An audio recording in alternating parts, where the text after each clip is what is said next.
ইংটেবলাই স্বাগতম জনাইছো। আজিৰ ভিডিঅ'টোত আলোচনা কৰিম ৰাষ্ট্ৰীয় শিক্ষানীতি 2020 বৰ্ষৰ পঞ্চমটো ভিডিঅ'।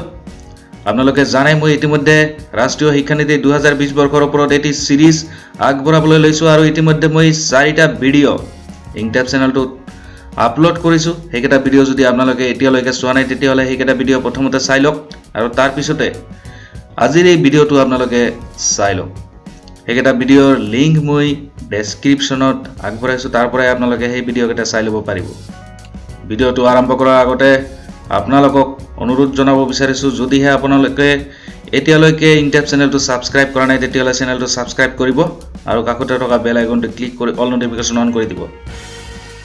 তেতিয়াহ'লে আহক দেৰি নকৰি আজিৰ ভিডিঅ'টো আৰম্ভ কৰোঁ। আজিৰ ভিডিঅ'টোৰ বিষয়বস্তু হিচাপে মই বাছি লৈছোঁ বিদ্যালয় শিক্ষাৰ বাবে ৰাষ্ট্ৰীয় পাঠ্যক্ৰম প্ৰণয়ন আৰ্হি, national curriculum framework for school education NCFSE। ৰাষ্ট্ৰীয় শিক্ষানীতিয়ে পাঠ্যক্ৰম প্ৰস্তুতৰ ওপৰত কি ধৰণৰ নিৰ্দেশনা আগবঢ়োৱা হৈছে এই ভিডিঅ'টোৰ জৰিয়তে আমি বুজিবলৈ যত্ন কৰিম।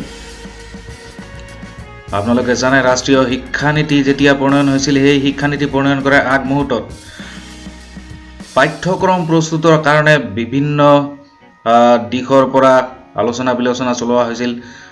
ৰাজ্য চৰকাৰ, মন্ত্ৰী, কেন্দ্ৰীয় চৰকাৰৰ উপযুক্ত বিভাগ আৰু অন্যান্য বিশেষজ্ঞ সমিতিৰ লগত আলোচনা কৰা হৈছিল আৰু সেই আলোচনাৰ মৰ্মে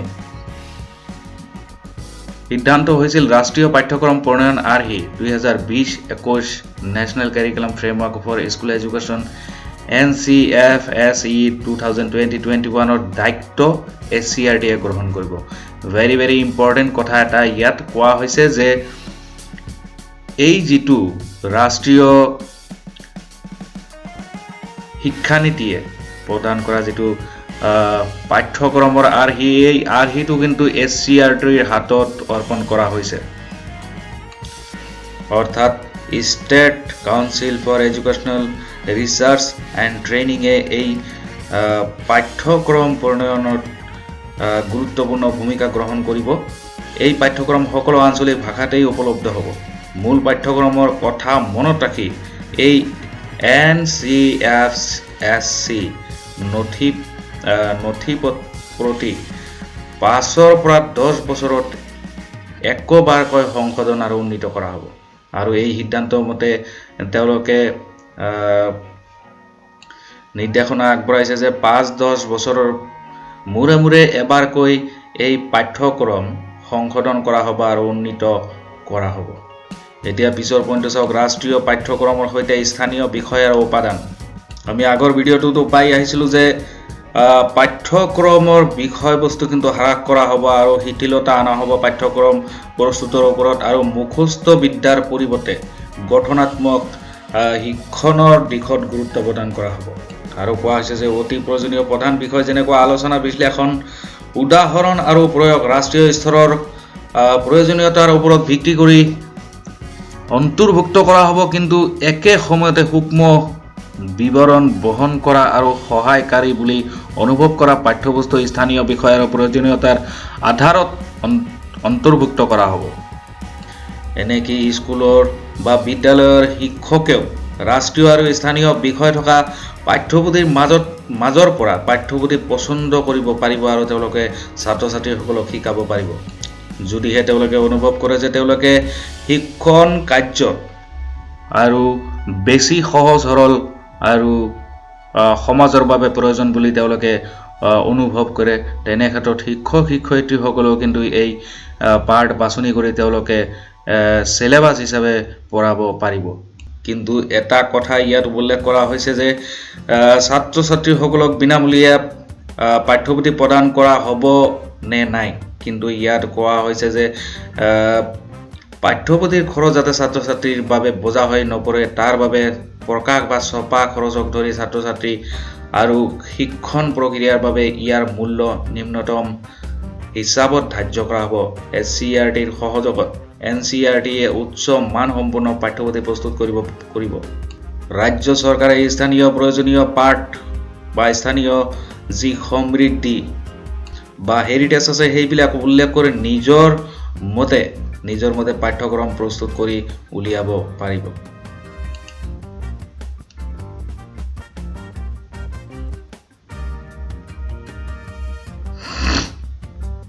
ইয়াৰ উপৰিও এই পাঠ্যক্ৰমসমূহ পাঠসমূহ কিতাপসমূহ সকলোবোৰ পাঠৰ একোটা ই-বুক তেওঁলোকে প্ৰদান কৰিব পৰ্টেলৰ জৰিয়তে। এতিয়া চাওক ছাত্ৰ ছাত্ৰীৰ বিকাশৰ পৰীক্ষণ পদ্ধতিৰ পৰিৱৰ্তন। ইমান দিনে চলি অহা গতানুগতিক যি পৰীক্ষা পদ্ধতি, এই পৰীক্ষা পদ্ধতিৰ ওপৰত ৰাষ্ট্ৰীয় শিক্ষানীতিয়ে গুৰুত্বপূৰ্ণ মন্তব্য প্ৰকাশ কৰিছে। কোৱা হৈছে যে সংখ্যাগত আৰু মুখস্থ বিদ্যাৰ দ্বাৰা প্ৰাথমিক পৰীক্ষণ কাৰ্য চলাৰ পৰিৱৰ্তে নিয়মিত সৃজনমূলক হ'ব এই পৰীক্ষা পদ্ধতি। সহজ ভাষাত ক'বলৈ গ'লে সংখ্যাগত অৰ্হতাৰ পৰিৱৰ্তে গুণগত অৰ্হতাৰ ওপৰত বেছি গুৰুত্ব প্ৰদান কৰা হ'ব। আৰু এই পৰীক্ষাৰ মূল উদ্দেশ্য হ'ব যোগ্যতা ভিত্তিক হোৱাৰ লগতে পৰীক্ষাসমূহ উচ্চ পৰ্যায়ৰ দক্ষতা প্ৰকাশক যেনেকুৱা বিশ্লেষণ, জটিল চিন্তন আৰু ধাৰণাগত স্পষ্ট থকা হ'ব লাগিব। আৰু পৰীক্ষা পদ্ধতিৰ প্ৰাথমিক উদ্দেশ্য শিকন হোৱা উচিত বুলি কোৱা হৈছে। ই ছাত্ৰ ছাত্ৰীসকলক বিশেষভাৱে সহায় কৰিব আৰু নিয়মিত পুনৰাবৃত্তিৰে ছাত্ৰ ছাত্ৰীসকলৰ শিকন পদ্ধতিৰ বিকাশৰ ঘটোৱা হ'ব। ইয়ে সকলো স্তৰৰে পৰীক্ষা পদ্ধতিৰ অন্তৰ্নিহিত আদৰ্শ হ'ব। আৰু এটা কথাত গুৰুত্ব দিয়া হৈছে যে ৰাজ্য চৰকাৰৰ যেনেকুৱা শিক্ষা বিভাগে এই পৰীক্ষাসমূহ নিয়ন্ত্ৰণ কৰে, ঠিক তেনেকৈ ৰাজ্য চৰকাৰৰ উপৰিও কিন্তু কেন্দ্ৰীয় শাসিত চৰকাৰে বা কেন্দ্ৰ চৰকাৰে এটি নেশ্যনেল এছেছমেণ্ট চেণ্টাৰ প্ৰতিষ্ঠা কৰিব আৰু ইয়াত NCERT আৰু SCERTৰ তত্ত্বাৱধানত পুনৰ প্ৰস্তুত কৰা হ'ব ছাত্ৰ ছাত্ৰীৰ জৰিয়তে অভিভাৱকক দিয়া প্ৰগতি পত্ৰৰ আৰ্হি। আৰু ছাত্ৰ ছাত্ৰীৰ যি প্ৰগতি হ'ব সেই প্ৰগতিৰ হিচাপ কিন্তু একপক্ষীয় হ'ব নোৱাৰিব। ই কোৱা হৈছে সামগ্ৰিক হ'ব লাগিব, অৰ্থাৎ ইয়াত 360 ডিগ্ৰী হ'ব লাগিব, অৰ্থাৎ চাৰিওপিনৰ পৰা তেওঁলোকৰ সামগ্ৰিক বিকাশক সামৰি ল'ব লাগিব। ইমান দিনে গতানুগতিক যি শিক্ষা ব্যৱস্থা, সেই শিক্ষা ব্যৱস্থাত আমি দেখি আহিছিলোঁ অকল মানসিক যি দিশ, সেই দিশকে কিন্তু মূল্যাংকন কৰা হৈছিল। কিন্তু বৰ্তমান যি নতুন ৰাষ্ট্ৰীয় শিক্ষানীতি, এই শিক্ষানীতিয়ে কৈছে যে অকল মানসিক দিশটোক মূল্যাংকন কৰিলে নহ'ব, ইয়াৰ লগতে কিন্তু বধাত্মক বা কাৰ্যক্ষমতাসূচক লগতে শাৰীৰিক স্বকীয় বৈশিষ্ট্যকো প্ৰকাশ কৰা হ'ব লাগিব এই মূল্যাংকন। আৰু লগতে কোৱা হৈছে শিক্ষকৰ মূল্যাংকনৰ উপৰিও স্ব-মূল্যাংকন, লগৰীয়া ছাত্ৰ ছাত্ৰীৰ মূল্যাংকন, শিকন, জটিল খেলৰ সমাধান, গুৰুত্বপূৰ্ণ কাৰ্যত অংশগ্ৰহণ, সমূহীয়া কাম, মৰ্যাদা আদি প্ৰকল্প ভিত্তিক প্ৰগতিৰ আধাৰত মূল্যাংকন কৰা হ'ব। অকল যে শিক্ষক শিক্ষয়িত্ৰীসকলে যে ছাত্ৰ ছাত্ৰীসকলক মূল্যাংকন কৰিব তেনেকুৱা নহয়। ছাত্ৰ ছাত্ৰীসকলে নিজেই নিজকে মূল্যাংকন কৰিব, স্ব-মূল্যাংকন ব্যৱস্থা থাকিব। তাৰপিছত অন্য সহপাঠীসকলেও এই মূল্যাংকনত ভাগ ল'ব পাৰিব। শিকন, জটিল খেলৰ সমাধান, গুৰুত্বপূৰ্ণ কাৰ্যত অংশগ্ৰহণ কৰিব ছাত্ৰ ছাত্ৰীসকলে, সমূহীয়া কামত অংশগ্ৰহণ কৰিব। সামগ্ৰিক প্ৰগতি পত্ৰই বিদ্যালয় আৰু ঘৰৰ সৈতে উল্লেখযোগ্য সংযোগ স্থাপন কৰিব আৰু শিক্ষা পদ্ধতিত অভিভাৱকৰ কৰ্মৰ সৈতে বিদ্যালয়ৰ সম্পৰ্ক ঘটিব আৰু ছাত্ৰ ছাত্ৰীৰ সামগ্ৰিক শিক্ষাত অৰিহণা যোগাব। এই প্ৰগতি পত্ৰই শিক্ষক আৰু অভিভাৱকক বিভিন্ন বিষয়ে জ্ঞান দিব আৰু এই শ্ৰেণীকোঠাৰ বাহিৰত ছাত্ৰ ছাত্ৰীক কেনেধৰণে সহায় কৰিব লাগে সেই বিষয়ে অৱগত কৰাব। কৃত্ৰিম বট ছফ্টৱেৰৰ বিকাশ সাধন কৰিব পৰা যাব। এইবোৰ ছাত্ৰ ছাত্ৰীয়ে ব্যৱহাৰ কৰি বিদ্যালয়ত তেওঁলোকৰ শিকনৰ তথ্য অভিভাৱক, শিক্ষক আৰু ছাত্ৰ ছাত্ৰীৰ বাবে যোগাযোগমূলক প্ৰশ্নসূচীৰ জৰিয়তে বিকাশৰ গতি নিৰ্ণয় কৰিব পৰা যাব। এই কাৰ্য ছাত্ৰ ছাত্ৰীসকলৰ যোগ্যতা, ভালপোৱা বিষয়, তেওঁলোকে প্ৰকাশ কৰা বিষয় আদিৰ তথ্য যোগান ধৰি ছাত্ৰ ছাত্ৰীৰ ভৱিষ্যত জীৱনৰ লক্ষ্য নিৰ্ধাৰণ কৰিব পৰা যাব। এই ৰাষ্ট্ৰীয় শিক্ষানীতিয়ে গুৰুত্বপূৰ্ণ মন্তব্য আগবঢ়াইছে আৰু কৈছে যে বৰ্তমান মাধ্যমিক স্তৰৰ শিক্ষা সংসদৰ পৰীক্ষা অৰ্থাৎ বৰ্ডৰ পৰা যিসমূহ পৰীক্ষা হয় সেইসমূহ পৰীক্ষাৰ কথা কোৱা হৈছে আমাৰ যেনেকুৱা অসমৰ সেৱা পৰীক্ষা, প্ৰৱেশ পৰীক্ষা, এন্ট্ৰেন্স এক্সামসমূহ, তাৰপিছত লগতে ট্ৰেইনিং চেণ্টাৰসমূহত বিভিন্ন সময়ত ছাত্ৰ ছাত্ৰীসকলে ট্ৰেইনিং কৰা দেখা যায় আৰু এই যিটো ব্যৱস্থা এই ব্যৱস্থাটোৱে মাধ্যমিক স্তৰৰ ছাত্ৰ ছাত্ৰীসকলক যথেষ্ট ক্ষতি কৰিছে বুলি ইয়াত উল্লেখ কৰা হৈছে আৰু সেইবাবে এনেধৰণৰ পৰীক্ষাসমূহ ভৱিষ্যতে নাথাকিব বুলি আমি আশা কৰিব পাৰি। দশম আৰু দ্বাদশ স্তৰৰ শিক্ষা সংসদৰ পৰীক্ষা চলি থাকিব। ইয়াত গুৰুত্বপূৰ্ণ কথা কোৱা হৈছে যে দশম আৰু দ্বাদশ মেট্ৰিক আৰু হায়াৰ ছেকেণ্ডেৰীৰ যিটো শিক্ষা সংসদীয় পৰীক্ষা সেই পৰীক্ষাৰ যিটো ব্যৱস্থা বৰ্ডৰ পৰা লোৱা পৰীক্ষাৰ ব্যৱস্থা সেই পৰীক্ষা কিন্তু চলি থাকিব আৰু গুৰুত্বপূৰ্ণ কথা কোৱা হৈছে যে প্ৰশিক্ষণ কেন্দ্ৰসমূহ নোহোৱা কৰিবলৈ শিক্ষা সংসদৰ পৰীক্ষা আৰু প্ৰৱেশ পৰীক্ষাৰ পদ্ধতি সলনি কৰা হ'ব আৰু বৰ্তমান সময়ত দেখিবলৈ পোৱা যায় হায়াৰ ছেকেণ্ডেৰী পৰীক্ষা দিয়াৰ পিছত ছাত্ৰ ছাত্ৰীসকলে নীট এক্সাম বা অন্যান্য গুৰুত্বপূৰ্ণ এক্সামৰ কাৰণে তেওঁলোকে প্ৰশিক্ষণ ল'বলগীয়া হয়। এনেকুৱা ধৰণৰ প্ৰশিক্ষণ যাতে ছাত্ৰ ছাত্ৰীসকলে ল'বলগীয়া নহয় তাৰ বাবে এই ৰাষ্ট্ৰীয় শিক্ষানীতিয়ে গুৰুত্বপূৰ্ণ মন্তব্য কৰিছে আৰু কৈছে যে প্ৰৱেশ পৰীক্ষাৰ এই যিটো সংসদৰ পৰীক্ষা এই পৰীক্ষাসমূহ উন্নত কৰিব লাগিব। কোৱা হৈছে বৰ্তমানৰ মূল্যাংকন পদ্ধতিৰ ক্ষতিকাৰক ফলাফলসমূহ দূৰ কৰিবলৈ শিক্ষা সংসদৰ পৰীক্ষাবোৰৰ আৰ্হি সামগ্ৰিক বিকাশৰ বাবে পুনৰ প্ৰস্তুত কৰা হ'ব। ছাত্ৰ ছাত্ৰীসকলে নিজৰ পচন্দৰ ভিত্তিত বিভিন্ন বিষয় লৈ শিক্ষা সংসদৰ পৰীক্ষা দিব পাৰিব। ছাত্ৰ ছাত্ৰীসকলে যিকোনো বিষয় বাছি ল'ব পাৰিব পৰীক্ষা দিয়াৰ কাৰণে।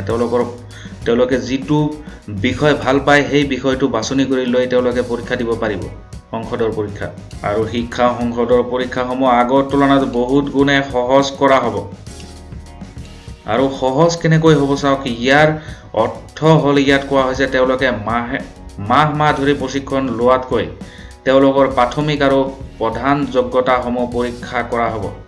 বিদ্যালয়ৰ শ্ৰেণীসমূহত প্ৰাথমিক প্ৰচেষ্টা চলোৱা যিকোনো ছাত্ৰ ছাত্ৰী উত্তীৰ্ণ হ'ব পাৰিব আৰু শিক্ষা সংসদৰ পৰীক্ষাৰ অতিৰিক্ত বিষয়ত ভাল ফল দেখুৱাব পাৰিব।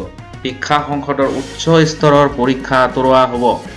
যদি বিচাৰে সকলো ছাত্ৰ ছাত্ৰীয়ে এটা বছৰত দুটা সময়ত পৰীক্ষা অৱতীৰ্ণ হ'ব পাৰিব, তাৰে এটা মূল পৰীক্ষা হোৱাৰ বিপৰীতে আৰু আনটো তেওঁলোকৰ নিজা উন্নতিৰ বাবে হ'ব। এই পৰীক্ষা পদ্ধতিসমূহ অধিক শিথিলতা কৰা হ'ব আৰু ছাত্ৰ ছাত্ৰীৰ পচন্দৰ ওপৰত নিৰ্ভৰ কৰিব পৰীক্ষাসমূহ। এই দুয়োটা প্ৰচেষ্টাৰ উত্তম পদ্ধতি আৰম্ভ কৰাৰ লগতে সকলো শিক্ষা সংসদৰ পৰীক্ষা পদ্ধতিৰ প্ৰাথমিক পৰিৱৰ্তন সাধন কৰা হ'ব বুলি এই ৰাষ্ট্ৰীয় শিক্ষানীতিয়ে মন্তব্য আগবঢ়াইছে। ইতিমধ্যে আমি আলোচনা কৰি আহিছোঁ যে পাঠ্যক্ৰমৰ হেঁচা হ্ৰাস কৰা হ'ব, পাঠ্যক্ৰম হ্ৰাস কৰা হ'ব আৰু শিক্ষা সংসদে ৰাজ্যিক শিক্ষা সংসদে তেওঁলোকৰ পৰীক্ষা পদ্ধতিৰ বাবে উপযুক্ত আৰ্হি প্ৰস্তুত কৰিব। তেওঁলোকে কেনেকুৱা ধৰণৰ আৰ্হিত পৰীক্ষা ল'ব পাৰিব ইয়াত কিছুমান উদাহৰণ দিয়া হৈছে আৰু ৰাষ্ট্ৰীয় শিক্ষানীতিয়ে কিছুমান নিৰ্দেশনা আগবঢ়াইছে। যেনেকুৱা বাৰ্ষিক পৰীক্ষা এনুৱেল এক্সাম থাকিব, তাৰপিছত ছেমিষ্টাৰ ছিষ্টেম এক্সাম থাকিব, গুণাত্মক বিষয়ৰ ওপৰত গুৰুত্ব প্ৰদান কৰা হ'ব আৰু কোৱা হৈছে যে মাধ্যমিক পৰ্যায়ত প্ৰথম স্তৰ শেষ হোৱাৰ লগে লগে পৰৱৰ্তী পাঠ্যক্ৰম আৰম্ভ কৰিব পাৰিব যাতে এই পৰীক্ষাৰ হেঁচা সমানে বিতৰণ কৰিব আৰু চাপ কমোৱাৰ লগতে উচ্চ স্তৰৰ পৰীক্ষাৰ চাপ কমাব। গণিত বিষয়কে আৰম্ভ কৰি সকলো বিষয়ৰ মূল্যাংকন দুটা স্তৰত কৰিব পাৰিব। এটা স্তৰত সাধাৰণ স্তৰৰ ছাত্ৰ ছাত্ৰীসকলৰ মূল্যাংকন আৰু এটা উচ্চ স্তৰৰ মূল্যাংকন আৰু নিৰ্দিষ্ট বিষয়ৰ শিক্ষা সংসদৰ পৰীক্ষা দুটা অংশত পঞ্জীয়ন কৰিব পাৰিব। এটা অংশ বহু পচন্দযুক্ত বস্তুনিষ্ঠ প্ৰশ্ন আৰু আনটো বৰ্ণনামূলক প্ৰকাৰৰ। ওপৰত যিখিনি কথা আলোচনা কৰি অহা হ'ল সেইখিনি কথাক গুৰুত্ব দি শিক্ষকসকলে বিভিন্ন স্তৰ যেনে SCERT মূল্যাংকন বৰ্ড প্ৰস্তাৱিত নতুন ৰাষ্ট্ৰীয় মূল্যাংকন কেন্দ্ৰ আদিৰ সৈতে আলোচনা কৰি NCFSE 2020-21ৰ সৈতে সংযোগ কৰিবলৈ NCERTয়ে নতুন নিৰ্দেশনা বুলি 2022-23 চনৰ ভিতৰত প্ৰস্তুত কৰি উলিয়াব। কেৱল দশম আৰু দ্বাদশ স্তৰৰ সমাপ্তিৰ ক্ষেত্ৰতেই নহয়, ছাত্ৰ-ছাত্ৰী, শিক্ষক, অভিভাৱক, অধ্যক্ষ আৰু সমগ্ৰ বিদ্যালয় ব্যৱস্থাৰ বিকাশৰ পৰিকল্পনা আৰু শিক্ষণৰ বিকাশৰ বাবে শিক্ষা পৰিক্ৰমাৰ প্ৰগতিৰ গতিবিধিৰ খতিয়ান ৰাখিবলৈ তৃতীয়, পঞ্চম আৰু অষ্টম স্তৰৰ সকলো ছাত্ৰ-ছাত্ৰীৰ বাবে উপযুক্ত কৰ্তৃপক্ষই পৰীক্ষা ল'ব পাৰিব। মুখস্থ বিদ্যাৰ পৰিৱৰ্তে পৰীক্ষাসমূহত প্ৰাথমিক শিক্ষণৰ ফলাফল, প্ৰধান ধাৰণা আৰু জ্ঞানৰ আধাৰত ৰাষ্ট্ৰীয় আৰু স্থানীয় পাঠ্যক্ৰমৰ ভিত্তিত বাস্তৱ জীৱনত প্ৰয়োগ কৰিব পৰাকৈ উচ্চ পৰ্যায়ৰ দক্ষতা আৰু জ্ঞানৰ ব্যৱহাৰিক প্ৰয়োগৰ আধাৰত মূল্যাংকন কৰা হ'ব। তৃতীয় স্তৰৰ পৰীক্ষা বিশেষকৈ প্ৰাথমিক সাক্ষৰতা, সংখ্যা জ্ঞান আৰু আন প্ৰাথমিক দক্ষতাৰ ভিত্তিত লোৱা হ'ব। বিদ্যালয় পৰীক্ষা পদ্ধতিৰ ফলাফল বিদ্যালয় শিক্ষাৰ বিকাশৰ বাবে প্ৰয়োগ কৰা হ'ব। ইয়াৰ সৈতে বিদ্যালয়ৰ প্ৰতি সমাজৰ মনোভাৱ, ছাত্ৰ-ছাত্ৰীৰ প্ৰতিশ্ৰুতি, ফলশ্ৰুতি আৰু নিয়মিত পৰ্যবেক্ষণ আৰু বিকাশ সংযুক্ত হৈ থাকিব। আৰু এটি গুৰুত্বপূৰ্ণ পইণ্ট হ'ল মানৱ সম্পদ বিকাশ মন্ত্ৰালয়ৰ অধীনত এখন মানক প্ৰতিষ্ঠা সমিতি হিচাপে ৰাষ্ট্ৰীয় মূল্যাংকন কেন্দ্ৰ পৰখ প্ৰতিষ্ঠা কৰা হ'ব। পৰখ আপোনালোকে যদি গুগলত চাৰ্চ কৰে তেতিয়াহ'লে আপোনালোকে দেখা পাব পৰখ ইতিমধ্যে এটি ৱেবছাইট ভাৰত চৰকাৰে মুকলি কৰি দিছে। আৰু পৰখৰ সম্পূৰ্ণ নামটো হ'ল performance assessment review and analysis of knowledge for holistic development. আৰু এই যিটো পৰখ যিটো কেন্দ্ৰ, এই কেন্দ্ৰই কিন্তু ভাৰতবৰ্ষৰ ৰাজ্যিক বিকাশ জৰীপ আৰু ৰাষ্ট্ৰীয় বিকাশ জৰীপৰ অধীনস্থ দেশৰ শিক্ষণ বিকাশৰ পৰ্যবেক্ষণৰ বাবে সকলো স্বীকৃতপ্ৰাপ্ত স্কুল বৰ্ডৰ ছাত্ৰ-ছাত্ৰীৰ মূল্যাংকন আৰু কেন্দ্ৰীকৰণ, পৰীক্ষণৰ ক্ষেত্ৰত পৰীক্ষণ পদ্ধতি সলনি আৰু একবিংশ শতাব্দীৰ প্ৰয়োজনীয় দক্ষতা বিকাশ কৰিবলৈ নীতিখনত উল্লেখিত উদ্দেশ্য সফল কৰিব। আৰু এই বৰ্ডটোৰ আৰু এটা মূল উদ্দেশ্য থাকিব যে স্কুল বৰ্ডসমূহক নতুন মূল্যাংকন পদ্ধতি প্ৰদান কৰিব আৰু শেহতীয়া গৱেষণা স্কুল বৰ্ডসমূহৰ সৈতে সহযোগিতা কৰিবলৈ ই সময়ে সময়ে পৰামৰ্শ আগবঢ়াব। লগতে কোৱা হৈছে যে বিশ্ববিদ্যালয় প্ৰৱেশ পৰীক্ষাৰ আদৰ্শ একেই ধৰণে হ'ব, স্কুলীয়া শিক্ষা ব্যৱস্থাৰ নিচিনাকৈয়ে হ'ব। আৰু এটা গুৰুত্বপূৰ্ণ বিষয় ইয়াত আলোচনা কৰা হৈছে আৰু ৰাষ্ট্ৰীয় শিক্ষানীতিয়ে পৰামৰ্শ আগবঢ়াইছে ইয়াৰ ওপৰত জন্মগত প্ৰতিভাসম্পন্ন মেধাসম্পন্ন বিশেষ ছাত্ৰ-ছাত্ৰীসকলৰ সহায়ৰ বাবে আৰু তেওঁলোকক সহায়ৰ বাবে NCERT-NCTA বিভিন্ন সময়ত বিভিন্ন ধৰণৰ সহায় সহযোগিতা আগবঢ়াব বুলি কোৱা হৈছে। এনেকুৱা মেধাসম্পন্ন ছাত্ৰ-ছাত্ৰীৰ স্বীকৃতিৰ বাবে আৰু তেওঁলোকক উৎসাহিত কৰিবলৈ শিক্ষকৰ শিক্ষাত কিছুমান নতুন পদ্ধতি সংযোজন কৰা হ'ব, যেনেকুৱা BEd পাঠ্যক্ৰমত জন্মগত প্ৰতিভাসম্পন্ন ছাত্ৰ-ছাত্ৰীৰ বাবে বিশেষ পাঠ্যক্ৰম অন্তৰ্ভুক্ত কৰা হ'ব। আৰু এনেকুৱা ধৰণৰ প্ৰতিভাসম্পন্ন ছাত্ৰ-ছাত্ৰীসকলক পঢ়োৱাৰ ক্ষেত্ৰত শিক্ষকেও গুৰুত্বপূৰ্ণ ভূমিকা গ্ৰহণ কৰিব লাগিব। তেনেকুৱা বিষয়কেন্দ্ৰিক আৰু প্ৰকল্প ভিত্তিক ক্লাব চক্ৰ স্থানত উৎসাহ যোগাব আৰু বিদ্যালয়ৰ জিলা আৰু তাতোকৈ বহল পৰ্যায়লৈ আগবঢ়াই নিবলৈ উৎসাহ প্ৰদান কৰিব।